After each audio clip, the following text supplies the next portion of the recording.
When people think about survival in World War II, they picture weapons, rations and movement. What is rarely discussed is shelter. Yet for soldiers across Europe and the Pacific, exposure killed, incapacitated and exhausted more men than combat on many fronts. Snow collapsed tents, rain soaked uniforms, and mud swallowed camps whole. Those who survived learned that shelter was not about comfort.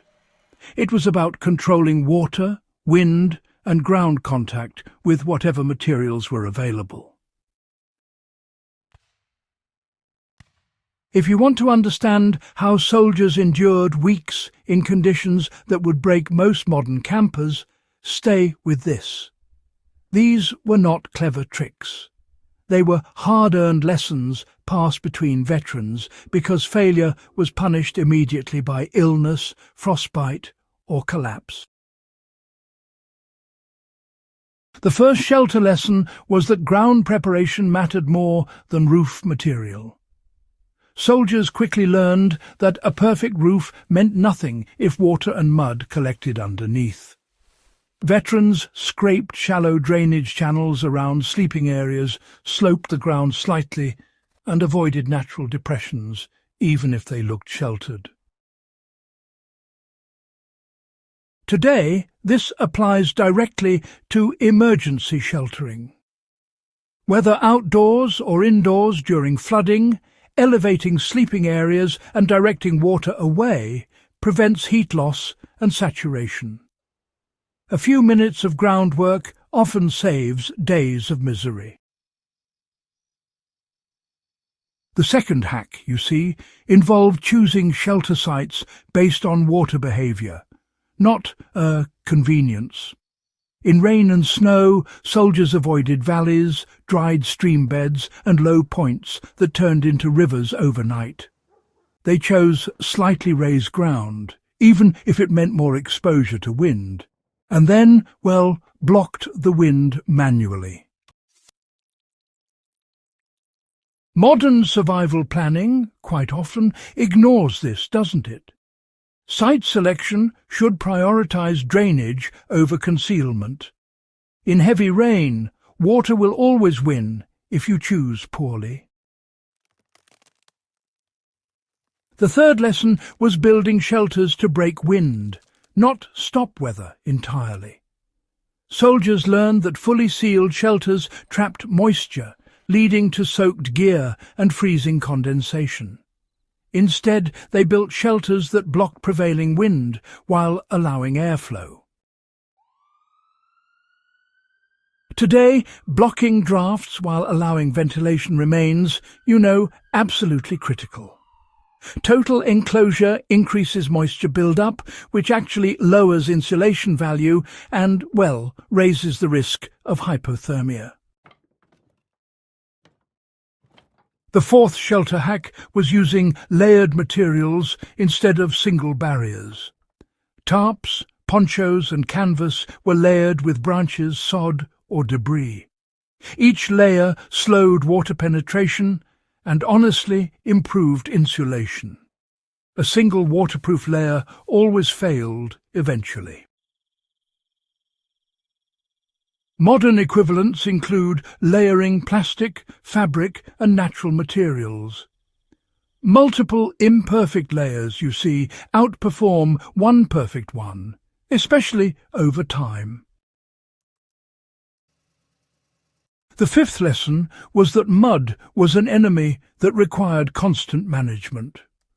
On the Western Front and in Italy, mud destroyed camps. Soldiers laid branches, planks or scrap materials to create raised walkways and sleeping platforms. Standing or sleeping directly in mud led to rapid heat loss and infection. Today, even cardboard, pallets or furniture can create elevation during flooding or wet conditions. Keeping the body off saturated ground is a non-negotiable survival principle. The sixth hack involved using snow as insulation, not an obstacle. In cold environments, soldiers packed snow against shelter walls to block wind and insulate. Snow, when compacted, traps air and reduces heat loss. This remains effective today.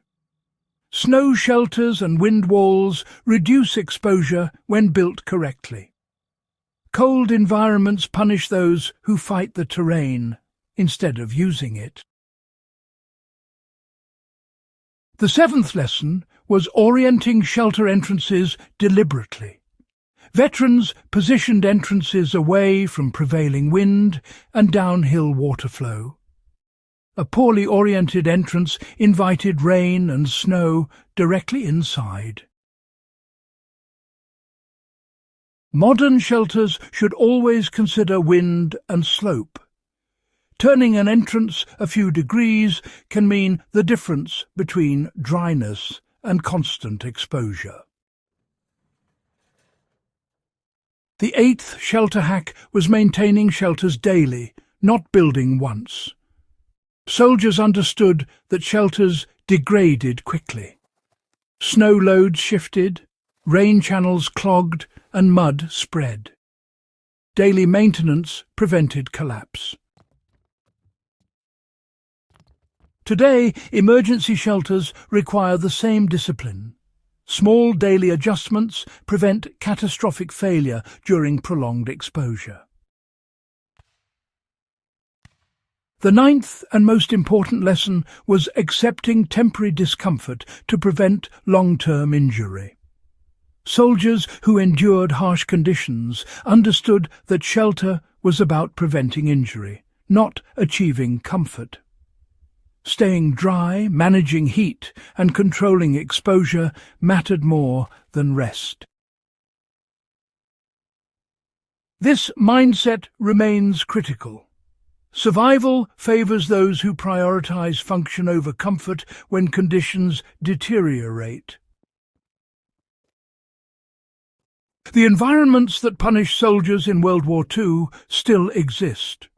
Snow, rain, and mud obey the same physical laws.